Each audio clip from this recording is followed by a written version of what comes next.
Hi there, everybody. Welcome to another episode of Cloud-Based Mayhem. I apologize again for being a little late with these last few shows. We will get back on track. I've just been super buried lately with this house build and everything that's going on, but have a terrific show for you today. I just literally hung up with Baptiste Lambert. Those of you who don't know him, well, you would have had to have not flown comps at all the last few years. He's dominating. He's currently third in the world. He won Macedonia, the last World Cup I went to back in July. He was first or second in 5 of 7 days. He didn't even need to fly the last day to win it. He just got back from the Europeans, and he's just taken on a new job as a harness designer with Ozone. And we talk a lot about comp tactics in this one, and strategies and headspace and training. And he comes from a long lineage of pilots, and he started flying tandems with his dad and his grandfather when he was 3, and his twin sister. And he both have a lot of years and a lot of hours under a wing. Spent many years in Reunion, a very cool island out in the Indian, and a place where they've had tons of comps over the years. But anyway, a lot of fun, and Baptiste was terrific, and we just had a blast. I think you're going to enjoy it. This show, being it's going to come out here immediately after I record this opening, we've got a little over 2 weeks until the Red Rocks Wide Open, one of our U.S. Nationals events. And pre-PWC, there's going to be good letters. We've got a nice field.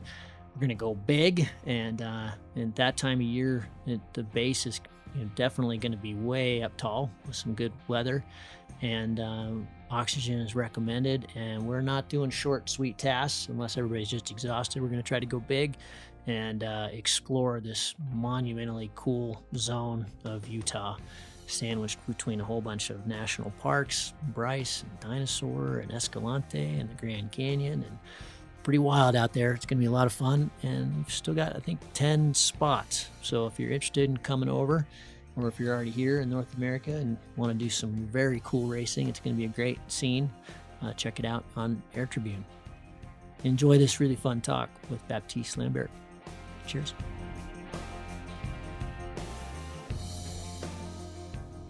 Baptiste, welcome to the Mayhem. It's good to see you here after we raced together in Macedonia, and then I was very keenly watching the Europeans.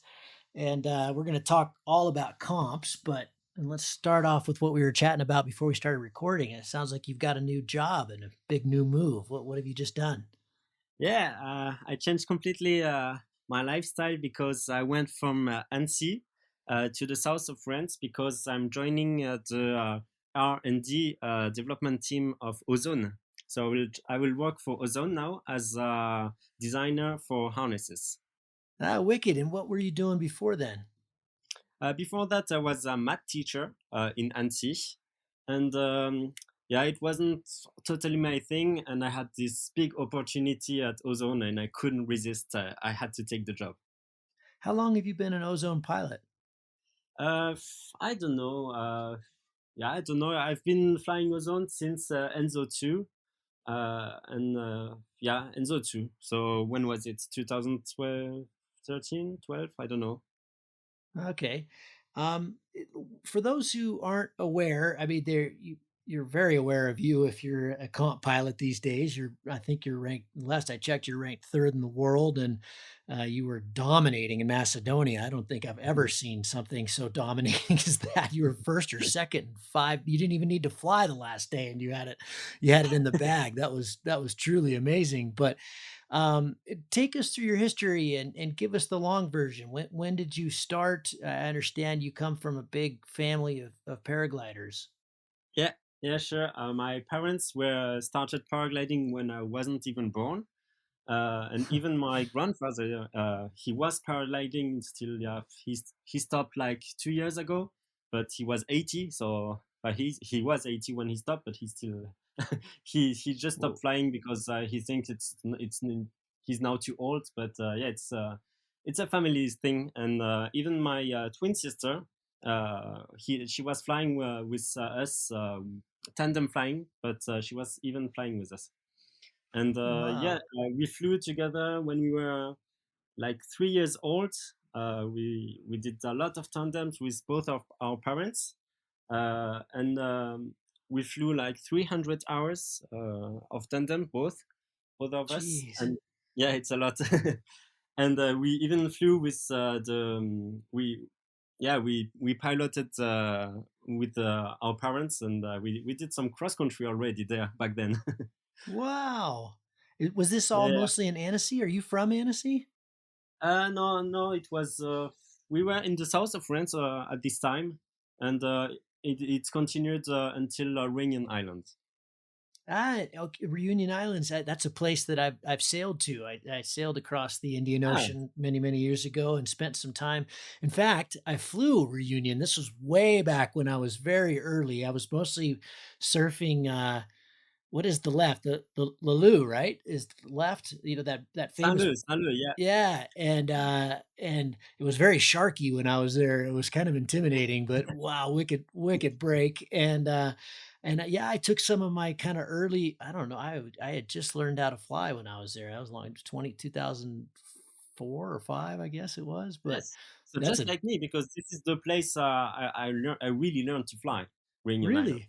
Oh, Yeah, wow. because my history is that, like, yeah, when I was 10, even a little bit earlier, my parents gave me a old wing. It was a pink one, and I was on the takeoff doing a lot of ground handling, annoying most of the pro pilots who were flying there in tandem, because I was all day on the takeoff, trying to try new stuff, just ground handling, getting used to it.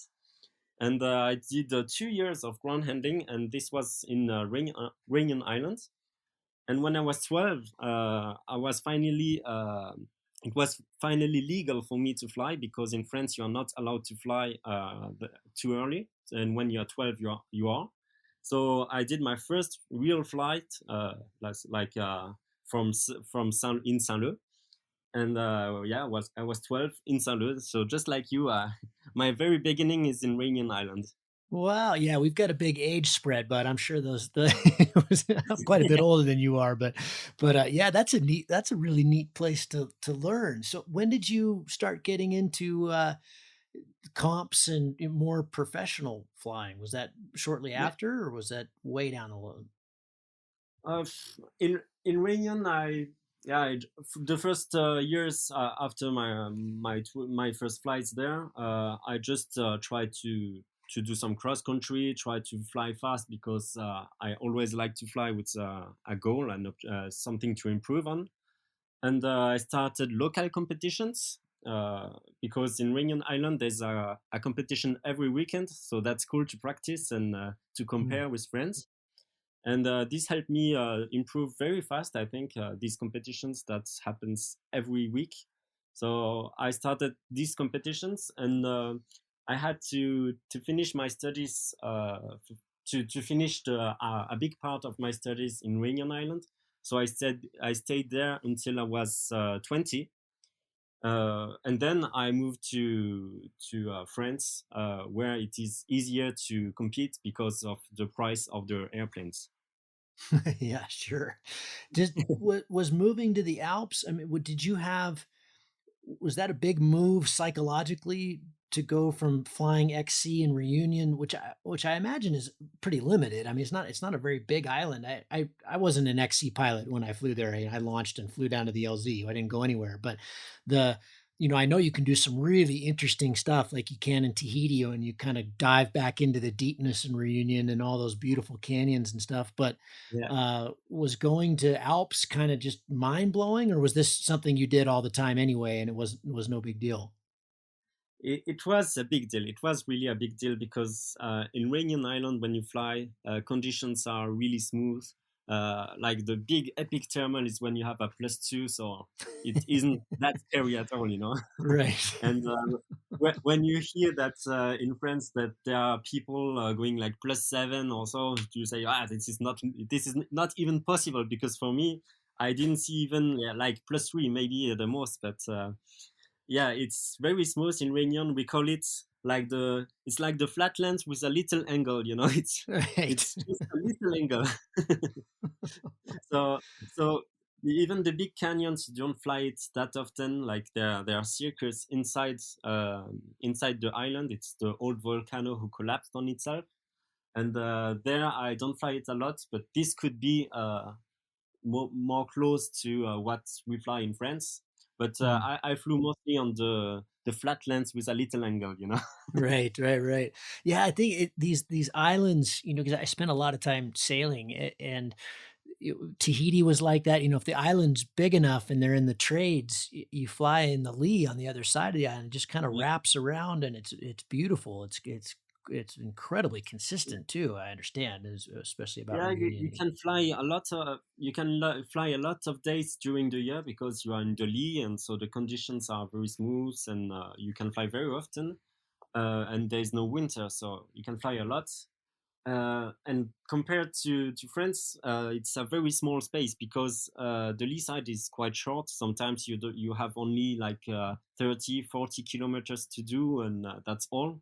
So when you fly a lot of years in these islands, then you lack a little bit of space. You want to do something bigger, and that's why moving to France was quite a relief, paraglidingly speaking, because I could open my area where I wanted to go and visit new places. And were you part of the French program in France when you went to France? Did you come up through the juniors program there? And I don't even know what you call that. Is it the juniors team? Yeah, there's What there's a Charles program Cazot for did and pilot. Maxime and Yeah, it's called Pôle France. So a lot of good pilots came from there. But me, no, I was when I came to France, I was too old already. I was 20, and this is for when you are in high school. So okay. I was too old, and I was in a separate. I was progressing, but on my separate way. Okay, so you were kind of doing it on your own. Yeah, with my father, because I always fly with the goal to improve, to try something. I rarely fly just to fly and without goal. I just like to improve, to try things, to always push myself. When I fly cross country, I'm in competition. I I try to do my best, and I was with my father who used to fly the same, and this helped me a lot to compare. And I don't like to fly alone because you don't see how you're doing. So I wasn't in a good structure like Pôle France, but I was still with good pilots in Reunion Island because there are a lot of good pilots, and yeah, this helped me a lot. How many hours would you say you get a year, say since 20 when you moved to France? I depends. It depends on the year because there were 2 years after I was 18 where I was in a school preparing for engineering school, and this was quite intense. So I didn't fly a lot, but yeah, usually I fly 200 years, 200 hours a year, I would say.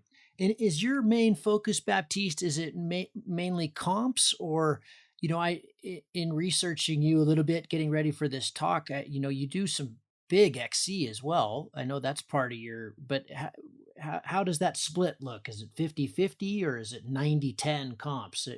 What's your focus? Uh, I would say I like both. Both are, if it's preference, I like both. It's 50-50. In duration, I would say I do a little bit. Yeah, it's 50-50 everything, in fact. For me, it's a very big part to do cross country. It's why we fly. It's doing big flights and pushing ourselves, and it's a good way to improve even for competitions. It's not they are very related. A good cross country pilot will be a good will be good in competitions, I think. I was going to ask you that because I have found over the years that I totally agree with you, but it doesn't seem very linear to me. And what I mean by that is, there are amazing XC pilots who don't necessarily have the results when they go to comps or whatever. They haven't maybe linked to the connection there. I mean, obviously to fly comps well, we have to be XC pilots, but there's a difference there as well. There, we have I've seen comp pilots who maybe just don't have the time for chasing a lot of XC in their year, or they don't have much time off. But they don't get very many hours, but they can, you know who I'm talking about too. They show up at a comp and you know they're going to do well. Yeah, yeah, sure. They've kind of just learned the secret of the trade, I guess. I think there are things that are very related. So flying XC will help you a lot in competition, but it will not help you in every aspect of competition. And the other Mm, way around, flying a lot in competition will help you for some things in your XC, but not entirely. There are things that are really specific to the domain. For instance, when you fly XC, um, you will fly mostly alone or with one or two other pilots. So you will lack the notion of controlling a group, a gaggle, which is a very tactical thing that doesn't happen in XC. But on the other hand, you will mm. learn to center the thermic alone, to fly fast alone, to do all that stuff like attacking. It will improve your way of attacking alone in the competition. So yeah, it's there are things that are specific, things that are very related, and it also I think depends on the way you fly XC. There are people who fly XC, they do big flights, but they don't fly like in competition trying to do the best to maximize every seconds they have. Uh, Mm. Me, when I fly like in competition. I always almost full speed all the time. I'm really trying to maximize and make like if there's a big gaggle behind me and trying to go faster than them. You know, I'm always in competition. Did has flying been a profession for you at all, or is it just now that because you're going to work with Ozone? But are was it when you were a math teacher? Was it also something that you would call yourself? Have you called yourself in the past a professional pilot? No, I don't think I'm a professional pilot because in paragliding we don't earn that much money, so we can't live with that. But Yeah. in France, we have good advantages when we do good results. For instance, when you are a math teacher, you only work half of the hours. You have a lot of advantages when you are in a very good placement. So it was very important for me to make good results to have these advantages, but it was not financial advantages, but more time and um, location advantages. That's quite neat. So you're motivated by results in that you can have more time dedicated to it. The Does the Exactly. French government, okay, so the French government comes in and Yeah, reciprocates with. they set a specific objective. For instance, now they have shortened it. So now you have to be top five world to have these advantages when you are over 25. Oh, wow, that's really cool. That's neat. So top five world, you have big pressure because it's really difficult, Yeah, and especially in France.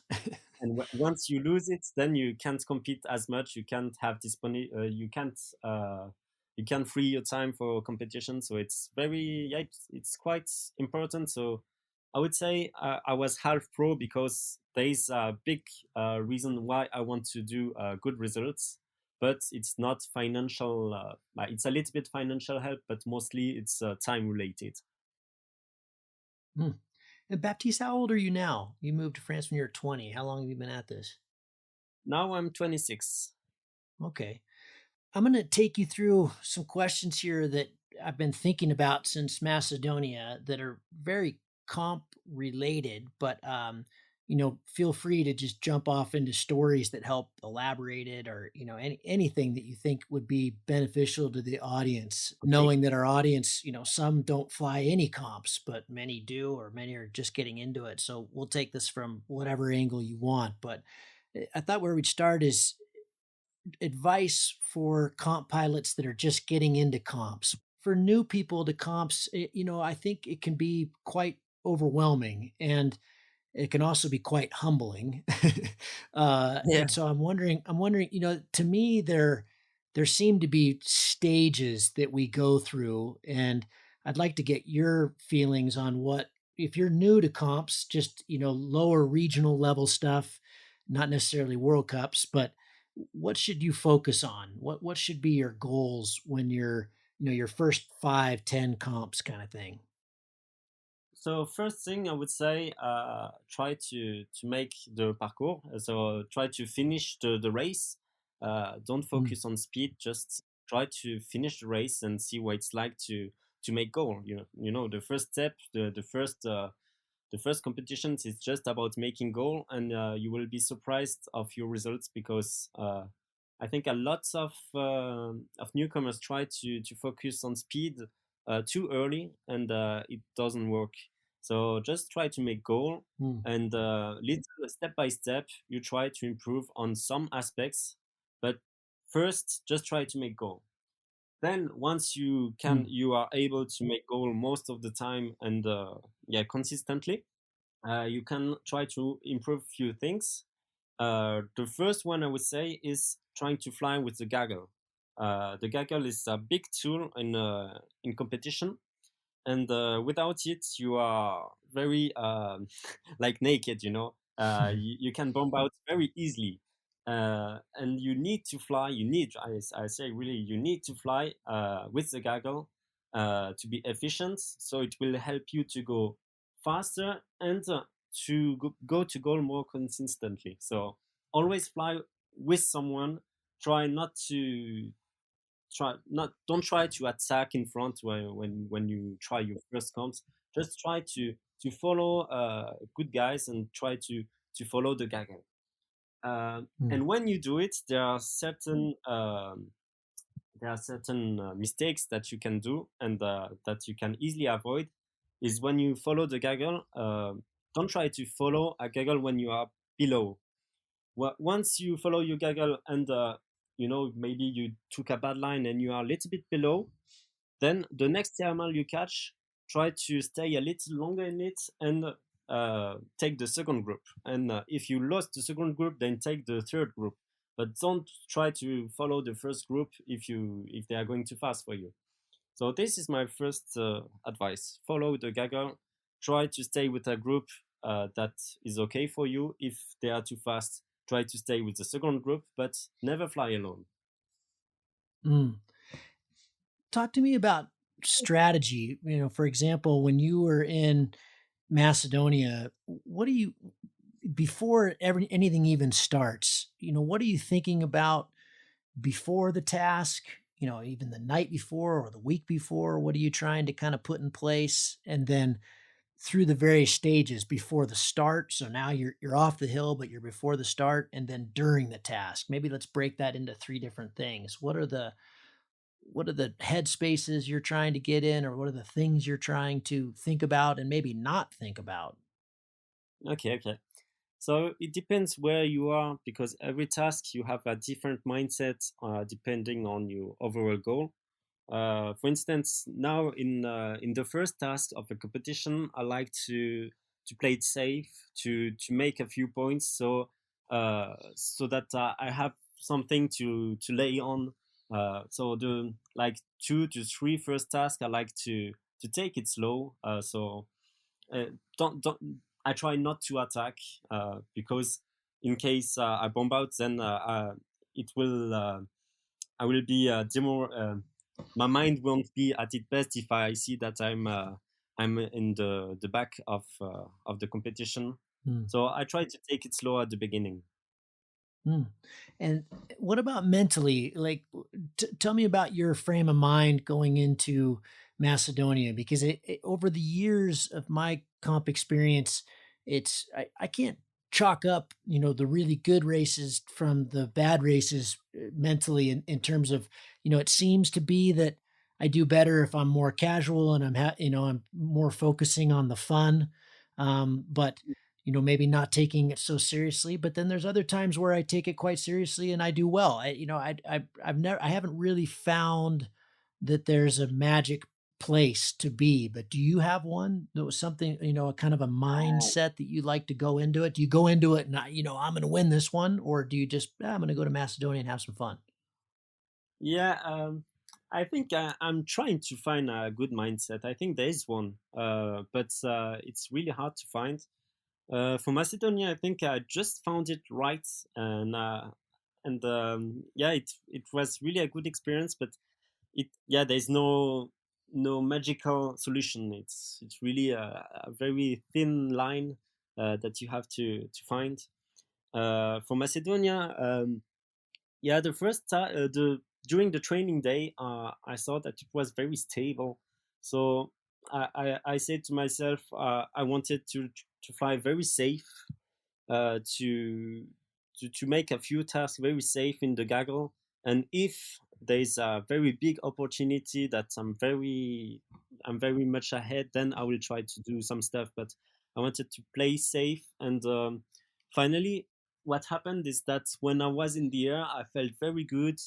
Um I always I often was very high in the gaggle. Sometimes I could attack, but I didn't, because I told myself it was stable, and I have set this objective that I wanted to stay with the group for the first task. So I did, even if I had a few opportunities to try to escape, I didn't, because I tried to be disciplined. I tried to follow my rules, Hmm. and it worked out really great. I won this task just by staying in the gaggle, trying to make good lines, and at the end, being the highest in the gaggle and just pushing, and it's uh, it helped me win the three first tasks. But I didn't attack in this task. I just followed my rule, and doing so the best way possible. So I finished higher in the gaggle. But yeah, it wasn't attacking. It was just following my rules and trying to fly better than the others. What how many of your decisions are based on instruments versus gut feel? It depends. For the glide to goal, I use a lot of my instruments, but during the flight, I don't use it that much. Yeah, and in the submarine that I had, you couldn't see. I had a bad setup for my instrument, so I couldn't see it that much. And when you say glide to goal, are you, near the end of the race, is that the main thing you're looking at? And are you more focused on glide to end of speed or glide to goal? It depends. If it's not stable and I think there are thermal between the end of speed and goal, then I will focus on glide to end of speed. But yeah, during this phase, looking at your glide ratio, the glide ratio to goal is very important, and trying to take the less margin as possible is really a good thing, and you can't do it without your instruments. They are very precise in doing that. During the comp, often I used to follow the optimized line to try to do the shortest route. But now I tend to, and this is what I did a lot in Macedonia. I tend to follow more the lines, the clouds, even if they deviate a lot from the line. It's I think good lines, good convergence can make you go very fast even if you are not really on the axis. So yeah, instruments are a good tool, but sometimes you have to trust your guts and trust your sky reading. How often would you say you make a decision that's I would classify it as a little bit rash? There for me, there are times in a comp where, when you're in a really strong position and you're sitting on top, the decisions are very easy to make. But there are times when you're maybe not in a very strong position where it's very easy to just go, fuck it, I'm gonna press on. do you try to rein that in totally, or are you susceptible to that kind of? I guess that would be an undisciplined act, where Uh, because there's times where it's just this isn't working. I got to keep moving. I got to find something better. yeah, I completely see what you mean. Um, I think rash decisions are very bad.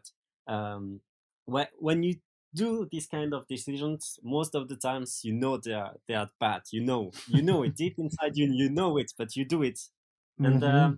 this is flying with the heart. You're flying with your emotions, and this is what I try to do in Macedonia. Also, is not flying with the heart. Your heart is for other stuff, but not for flying in competition. You need to fly with your brain and just making rational decisions. And you see, I have a very good example. It's like the task maybe the task 4 or 5 in Macedonia. I started very late because I had problems with my glider. So I started 20 minutes before the start, and I did the start in the last place or something like that. And I was like 5 to 10 kilometers behind. And I tried to stay cool, to not to make these bad decisions. Okay, all in, let's go. I try to catch up like that. And I thought to myself, they are very far ahead. I saw all the gaggle like little dots. And I thought to myself, okay, if they make a mistake, I may catch up and do something. And if they don't, they don't. But I can fly faster that I can. Yeah, there's a limit to what I can fly, and you won't go faster by flying low. For instance, you will go faster by taking a better line or choosing better your thermals, but you just have to fly fast. So what I did is that, okay, I'm very far behind, but I take my time. Maybe there will be an opportunity, maybe there will not, but I'll try just to fly fast. And in the end, there was an opportunity when the gaggle did the yeah the last turn point before going to the speed section. I did a very good convergence that was not on the optimized route, and it was really really great. And I did catch up at the last thermal to end up first at speed section. So it was very a patient game, but I tried to fly with the head and not with the heart. So try to make rational decisions and not to go faster than I possibly can. Good advice. Baptiste, I hear that the French team or maybe even the Swiss teams they'll practice these little things that are microseconds or maybe a few seconds, but then over the course of the race will really add up. For example, turning before you hit the cylinder. So you just barely get the cylinder, so you're coming off bar maybe a little bit and getting a nice bank and then coming back onto bar. That's a very risky thing to do. Yeah, I mean, is that I was just gonna say, is that something you do or is these just stories? We, Because I we don't do do it. that. And I think in competition, most of the pilots do it. You turn a little bit before, and you try to optimize it like that. But there are a few stories where the pilots end up not doing the cylinder, so it's very bad. In Italia, I did it, and my instruments didn't turn the cylinder, and I didn't see it, so for me it was okay. I did all the tasks, and just before the end, I saw that I didn't do the turn point, and in the end, it worked out with the margin, but it was very very tight. I was lucky.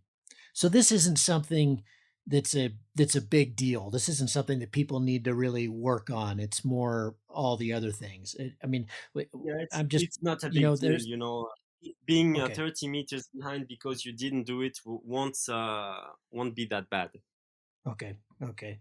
Um, Tell me about strategy for each day of the race versus the week? You know, there are the Yasins of the world that just go for the task win all the time and press, press, press. And then there are the disciplined pilots like yourself and Russ who are, you know, going for the win of the comp. But how do you adjust your, I'm not asking, you know, obviously winning a task is really fun, but how do you adjust your own personal strategy as the days go by? Is it totally dependent on where you are going in, or is it more just an overall strategy? Like you were talking about, okay, the first days I'm going to be very disciplined. I'm going to make goal. I'm not going to worry about too much about being fast, and I'll just, you know, grab the opportunity if I can. Does it stay like that all week, or does it start really changing depending on where you are?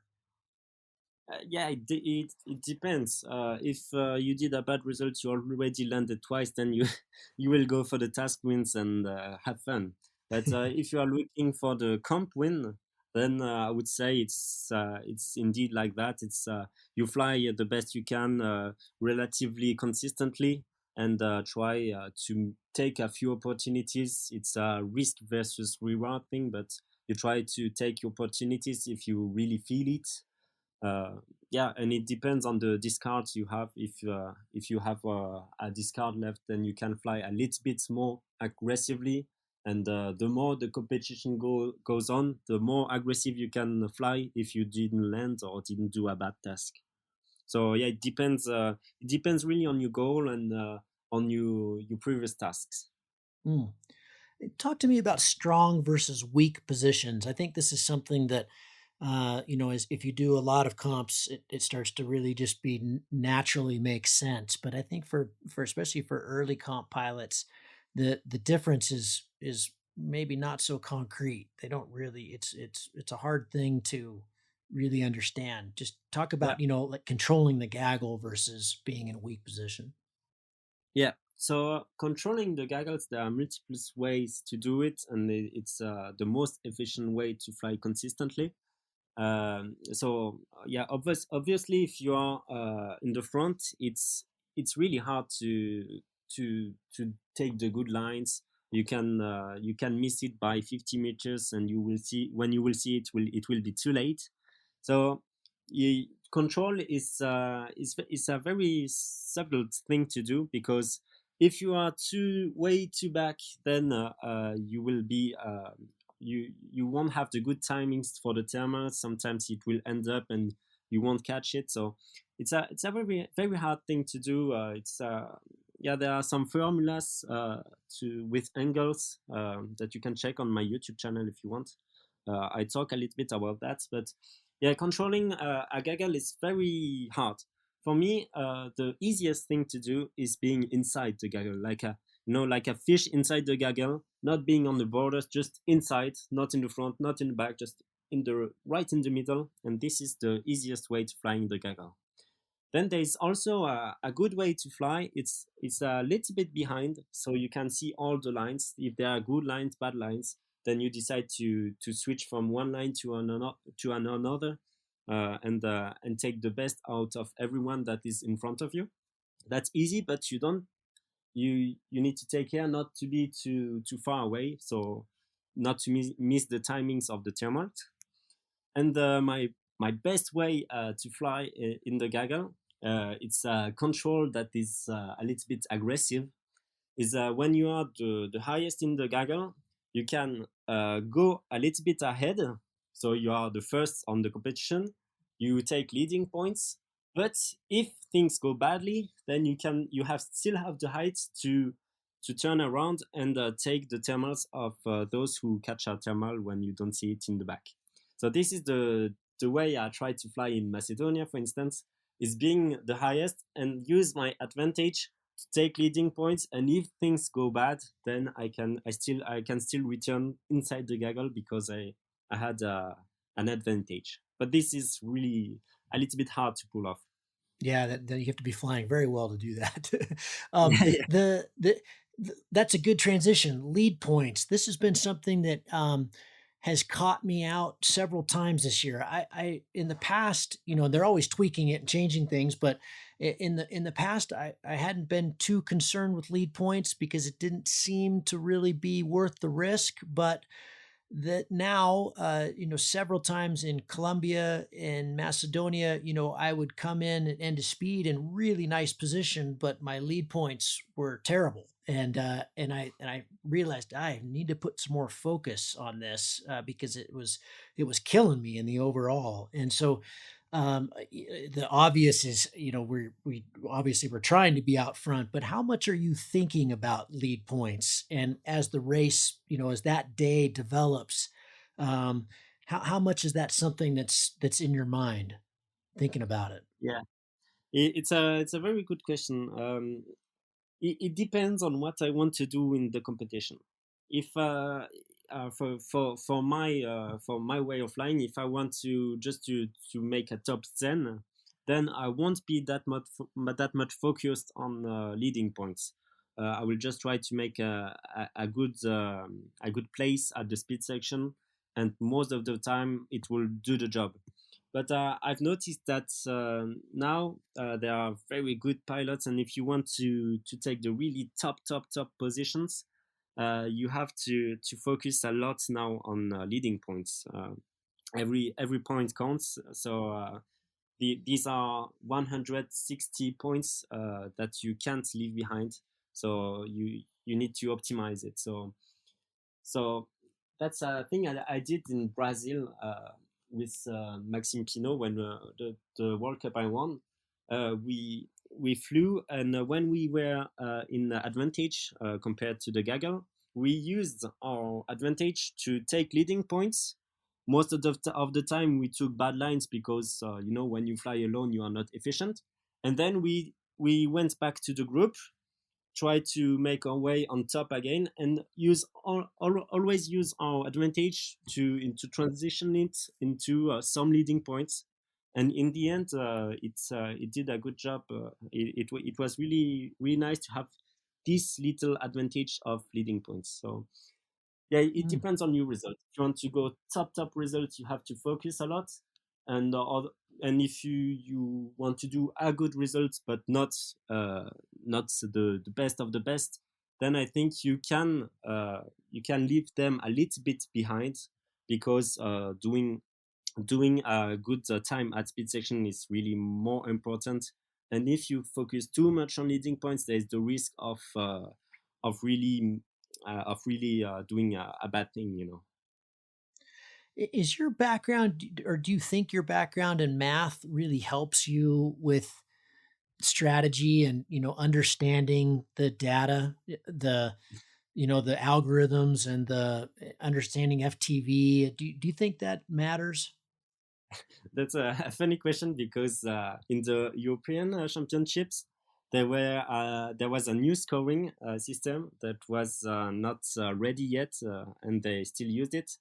And we had to go through every formula to see every bug that was occurring. So we had to see every formula and see the bugs and finally understand, because I didn't took that much time to see all these formulas. And seeing that, it helped me understand what I had to do for instance, for the leading points, what was important to score these leading points. And yeah, it was really nice to look into those formulas. And of course, with my mathematical background, it helped a lot. I saw that some pilots felt a little bit powerless, a little bit frustrated, because we saw these bugs and they couldn't. So if we weren't there, it would be a little mess, until two tasks before the end. There wasn't a final result yet. Everything was provisional because there were too many mistakes, there were too many bugs. So Hmm. yeah, looking into these formulas is quite good sometimes. Is that going to be a system that you think will be widely adopted in the end? Was it a good system Are you talking about the overall at the system? Yeah, now Europeans? I think it's a very good one, because a live scoring system, which means for instance, the coach or French coach could see live the points, the leading points, everything, the time points. It was really great. Huh. That's cool. I didn't know Just that was needed going on a there. little time to be perfect, but now I think it's good. Huh. Are you? This is more a personal question, but so you crushed Macedonia. You won there. You won Brazil. Europeans not as successful. Is that something that is frustrating to you, or is that? And by not successful, still very successful, but you didn't win it. Is that something that are you a kick your helmet kind of guy when you don't do well, or are you just it just rolls off your shoulders, no big deal? No, I'm a little bit frustrated, but yeah, not that much. I'm a calm person, you know. I don't take it too bad, but I learned a lot from it. I was very hyped from Macedonia. I came, I was too confident, I think, and I told the coach, okay, if I take an advantage at the 2, 3 first tasks, then it's okay. I will be very very good, because if I take an advantage at the beginning of the competition, then I know very well how to keep very consistently my advantage and not to lose points. But taking this little advantage is sometimes difficult. So I wanted to do it from the beginning, and that was a little bit how do you say, cocky, you know. It was a bad decision, and I learned from it. Mm. It was a bad plan. I tried to force things instead of flying well and taking opportunities if there are ones, like I used to do in Macedonia. I was too confident, and I wanted to try to win from the beginning, and then okay, now I can chill and stay in the gaggle and just do good points. It will be Mm. sufficient. But no, this is not the right way to. It doesn't work for me. Anyway, so I think Right. now I will do my thing. If I take the advantage at the beginning, it's perfect. It's even easier. But if I don't, then maybe I will take it later. But I don't need to force things to do good. So I think it was a bad plan, and I learned from it. It's good from time to time to take a little reminder like this. You know. Yeah, of course it is. Yeah, you had the recipe in Macedonia, you just stick with it. Make the pancakes. Yeah, yeah, I had the good recipe. Why change it? I just need to keep that recipe. It was very good, and like you Mm. said in the beginning, sometimes there's a state you want to try to find and to keep it, because in that state you are very good and you are flying well. So I think I found it. I found it a couple of times, and now I just need to keep it. It's the same stage I was in China when I won. It's the same when I was in Brazil also. I just need to keep that recipe and don't change anything.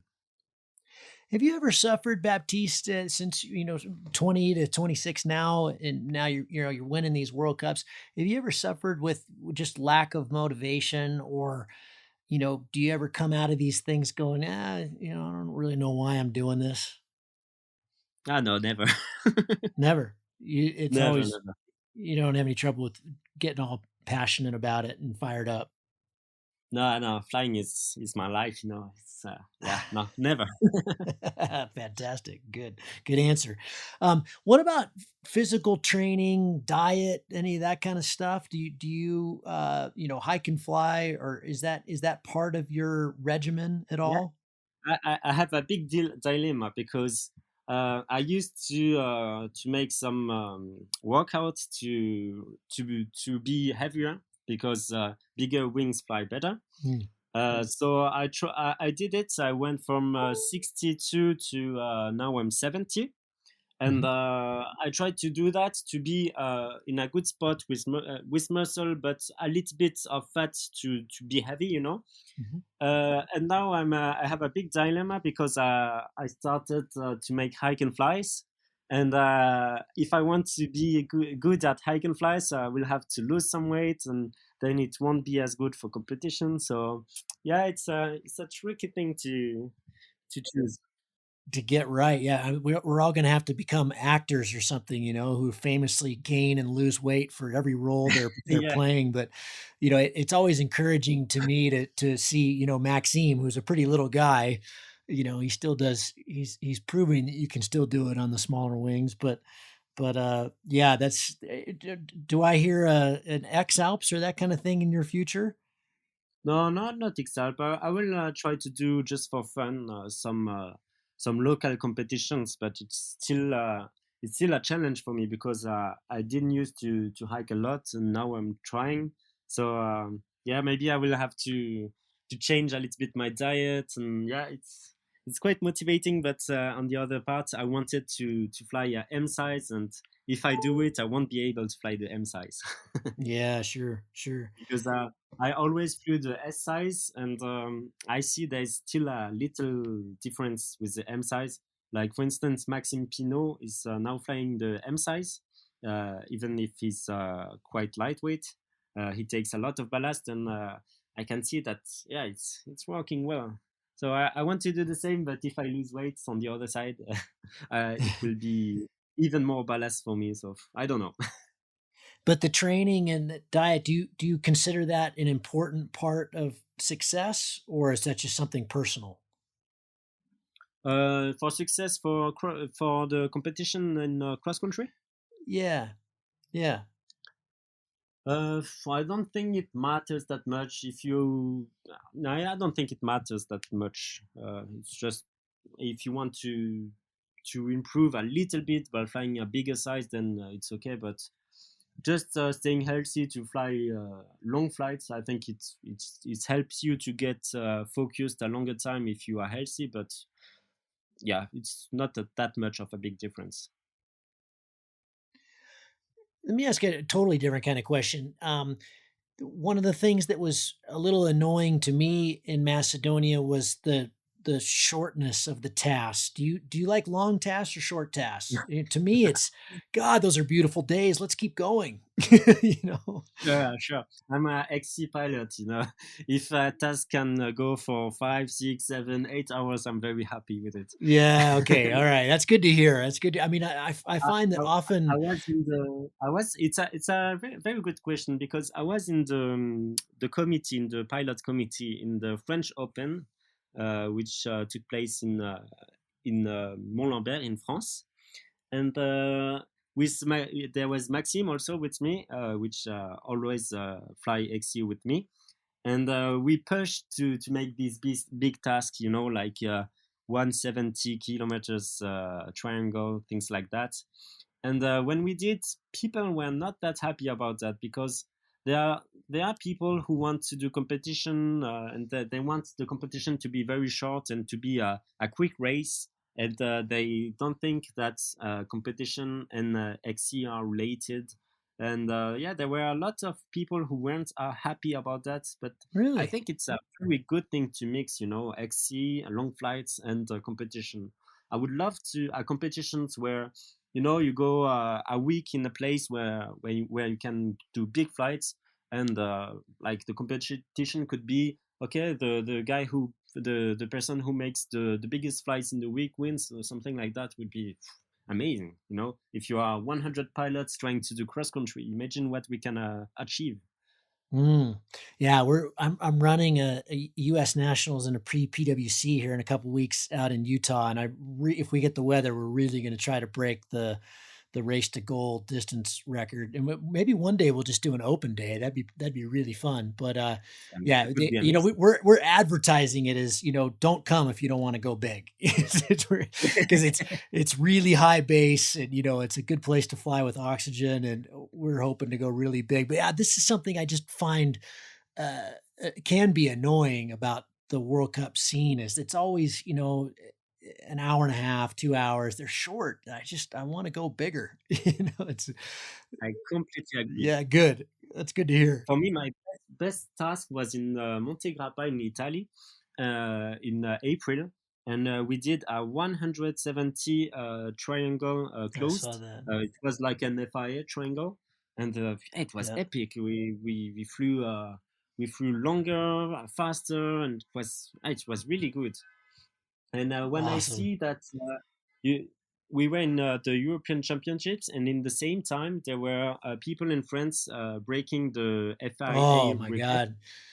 That was incredible. 348 kilometers, while we were doing 2 hours task. I was so I want to go back to France. It's so good. And I think if we can do longer competitions, we won't have that feeling again. We can use all the day to fly. Why are we using only 2 hours? Yeah, I completely agree with you. We should fly longer. That was amazing, those, Potel and those guys, when they did Yeah, that, those huge FAIs.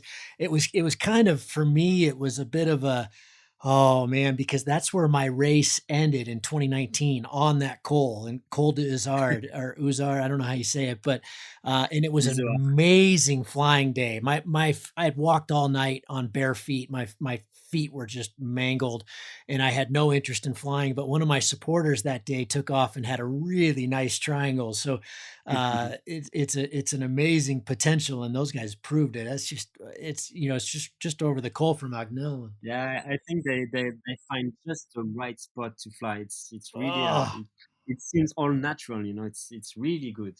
it all just flows. But, Yeah, that's amazing. with the Ozone team, we already designed a longer version of it for the next year. It will be it will be epic. Wicked, wicked. Does that's a good one. Does big distance record breaking type stuff interest you, like coming to Texas or Brazil or that kind of thing? Yeah, I, the straight flights aren't that much my thing because of the retrieve. It's really Yeah. long, and you can't fly 2 days in a row because the retrieve is too long. I like, but I'm very very interested in records breaking in FIA triangle, out and return, all this stuff. I'm very interested in. Mm. Yeah, that's fun. That's really more my focus these days too. It's awful nice to come home at the end of the day. Yeah, That's always really good. and I think there's because I have a very competition spirit, and I think making your own speed on a closed parcours on a closed way Mm. is something else than using the wind and not having the same day. If you are if your distance is closed, then you did your own speed. It's not the same for me. Yeah, I agree. I mean, the record chasing, down winders is there's a real endurance side to that. Like you said, it's the retrieves, but it's what it comes down to. What I like more about triangles is it's really more pilot ability, whereas the big, and I'm not knocking, I've done tons of the long distance stuff and it's Mm. fantastic. And the Brazilians have proved how to do it. And Yeah. but it's really the staying power. It's really, you have to treat it like a job, and you're going to do this job. And because really it's the day. I mean, you're gonna Mm. get the record if the day presents itself. It's not so much the pilot. I mean, on that good of a day, I think there are a lot of pilots in the world, especially these days, who could break the record, but they got to be there and do it. Whereas the Yeah. FAI think, is a lot more ability, and that's where people get separated. Yeah, that's why. Yeah, I think, yeah, exactly. The straight distance is more related on the day, yeah, on Quality of the the day, conditions, yeah. and you can make a okay day. You can make a very very very big FIA triangle on a okay day if you do your best. So Yeah, yeah, exactly. I think that's why I prefer and because of the retrieve. But that's another thing that I love about close distances. Baptiste, tell me about, totally switching gears here, but the technical side of things. What about trimming? How closely are you watching your wing all the time, and how often are you fiddling with it? It changed very recently. I used to check my trimming like every 40 or 50 hours. I used to check it, and now I just if my wing is flying straight, I don't check it, and I only use my feeling. If my glider isn't turning that well, I will fasten my tips. If my glider is a little bit slow in speed, or is feeling a little bit slow in thermals, also I will fasten the A1 and the A2. Now I think with experience I'm measuring less and just flying More more with feel. the feeling. Yeah, Huh. because Okay. measuring we don't have. Yeah, with the tools you can see differences, but in the end it's all the feeling that matters. Yeah, sure. Yeah, I find that too. If it feels good, I mess with it. Um, Yeah, okay, last one, and I haven't prepared you for this one at all. So if you have to take some time to think about it, that's fine. But craziest thing you've ever seen in flying, ever? Hmm. Okay. Uh, And crazy is defined by you, but the funniest thing or the craziest thing or the scariest, whatever, just something that just when you're having a beer with your friends, you tell this story. ah, yeah. I think for me, craziest won't be the funniest, but just the more epic feeling. It will be the craziest feeling for me. It's after a big flight, like 11 hours flight, when I have the sunset, and I was with Maxime and John flying, and it was so beautiful. The sun was going down. We were just making it. The glide to goal was very tight, and I stopped a minute. I stopped because I'm in a tense competition when I'm flying in XC, and I stopped a minute and just looked around. We were very high on the last glide. There were no more thermals, just snow everywhere, and the lights of the red light on the snow, and it Mm, was, and we were gliding, and when we went down, we went on the shadow, and it was such a good time. It was really great. mm, I can visualize it. Of course, I wasn't there, but that sounds beautiful. Nice one, and a good place to end. Baptiste, thanks, man. I really appreciate it. What a Thank joy, you. and what a joy to watch you fly, man. That was really I've flown a lot of World Cups, and I'm used to watching guys like Honor and just, do that kind of thing. But man, you were dominating. Holy smokes. That was just unbelievable. And I was just above you when you bombed out on that last day. And I thought, man, I would like to be in that position where I don't even have, it doesn't matter. I've still got the Yeah, win. it was so good. That was great. I bet you thought, you know what? I don't need this. I'm going to go have a beer. But fantastic, man. We'll keep crushing and can't wait to see you at the super final. And congrats on the new job and the new living accommodations there in Gourdon, and say hi to the crew. And yeah, man, see you soon. Yeah, thank you very much. See you soon. Appreciate it. Bye bye. Bye bye. If you find the Cloud Based Mayhem valuable, you can support it in a lot of different ways. You can give us a rating on iTunes or Stitcher, or however you get your podcast. That goes a long ways and helps spread the word. You can blog about it on your own website or share it on social media. You can talk about it on the way up to launch with your pilot friends. I know a lot of interesting conversations have happened that way. And of course, you can support us financially. This show does take a lot of time, a lot of editing, a lot of storage and music and all kinds of behind the scenes cost. So if you can support us financially, all we've ever asked for is $1 a show. And you can do that through a one-time donation through PayPal, or you can set up a subscription service that charges you for each show that comes out. We put a new show out every 2 weeks. So for example, if you did $1 a show and every 2 weeks, it'd be about $25 a year. So way cheaper than a magazine subscription. And it makes all of this possible. I do not want to fund this show with advertising or sponsors. We get asked about that pretty frequently, but for a whole bunch of different reasons, which I've said many times on the show, I don't want to do that. I don't like having that stuff at the front of the show. And I also want you to know that these are authentic conversations with real people, and these are just our opinions, but our opinions are not being skewed by sponsors or advertising dollars. I think that's a pretty toxic business model. So I hope you dig that. You can support us. If you go to cloudbasedmayhem.com, you can find the places to support. You can do it through patreon.com/cloudbasedmayhem. If you want a recurring subscription, you can also do that directly through the website.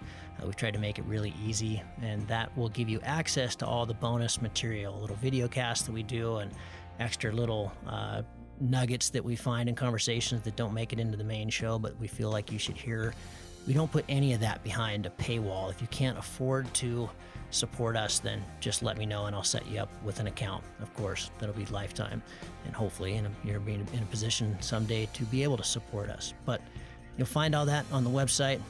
All of you who have supported us or even joined our newsletter or bought Cloud-Based Mayhem merchandise, t-shirts or hats or anything, you should be all set up. You should have an account and you should be able to access all that bonus material now.